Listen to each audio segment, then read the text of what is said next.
As an introduction to DustBridge, we're going to take one of the simplest circuits you can make, a light switch, and massively over-engineer it with internet connectivity and artificial intelligence. You're going to need an Arduino, an Ethernet shield, an LED, and a resistor. We're using an Uno here, but of course you can use more recent Arduinos with networking built in too, instead of the shield.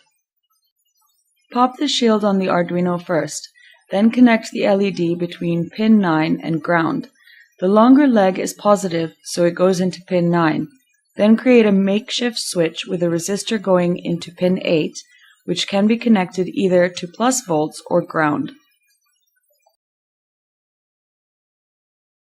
The idea is, if pin 8 is high, the LED should be on. If pin 8 is low, the LED should be off.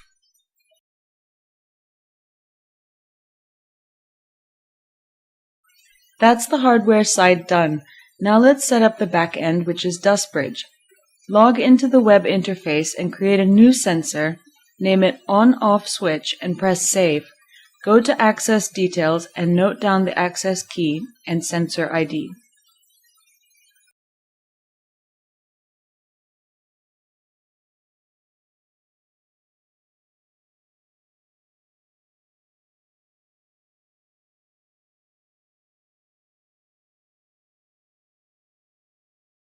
Create another sensor representing the LED and name it LED.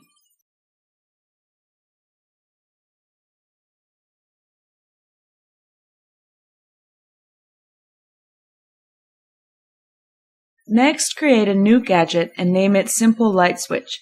You can use spaces in the name rather than underscores, but we were raised in MS-DOS. Make a note of the gadget's access key and ID as before.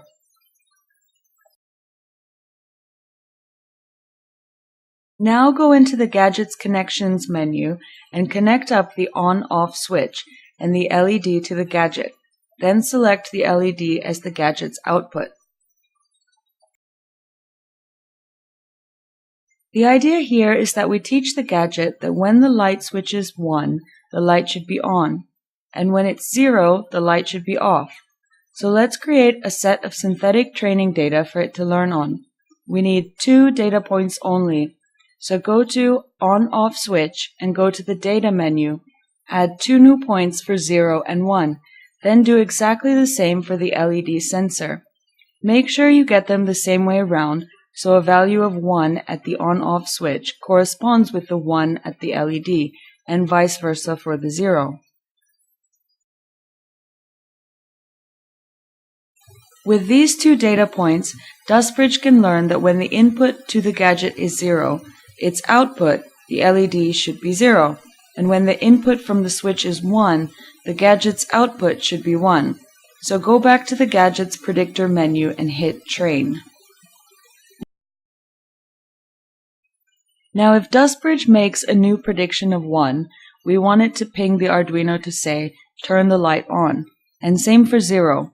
So we create 2 rules via the Gadget's Rules menu. So if the prediction is greater than or equal to 1, then call back to the Arduino with the signal on. And if the prediction is less than or equal to 0, signal the Arduino with off.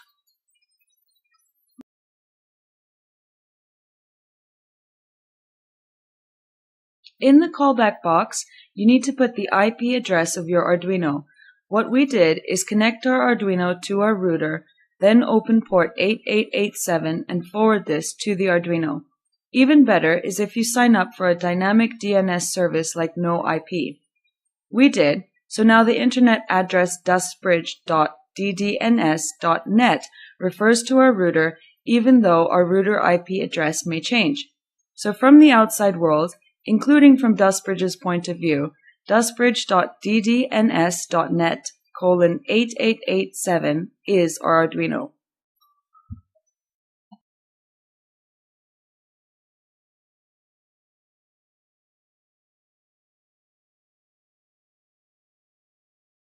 Now we need to do some coding on the Arduino. First, download the DustBridge library from within the web interface, then add it to your Arduino sketch as usual.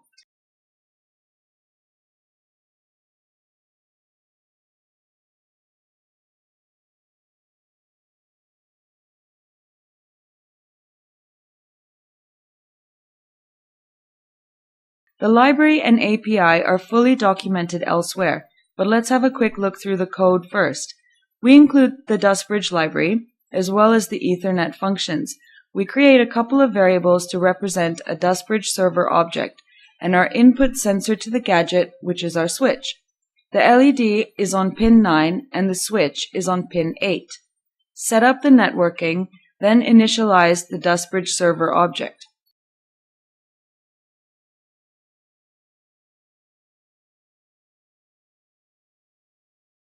Then create the representation of the input sensor by adding in the access key and numeric ID that you noted down earlier.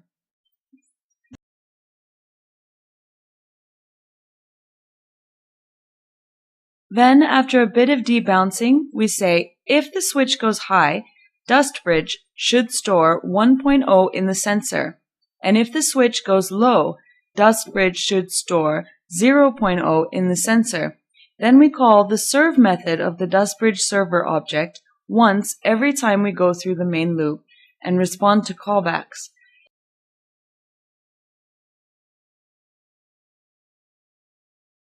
If we get a callback to /on, turn on the LED.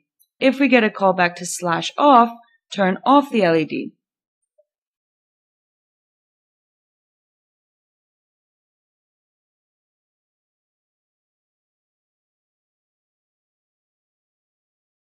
Then the last thing we need to do is set up our gadget within the Dustbridge web interface so that it will make a new prediction every time the data on its sensors changes. When it makes a prediction, it compares it to the rules we set up and pings the Arduino accordingly. Now to check it works. We've uploaded the compiled code to the Arduino and connected it to power and to the network.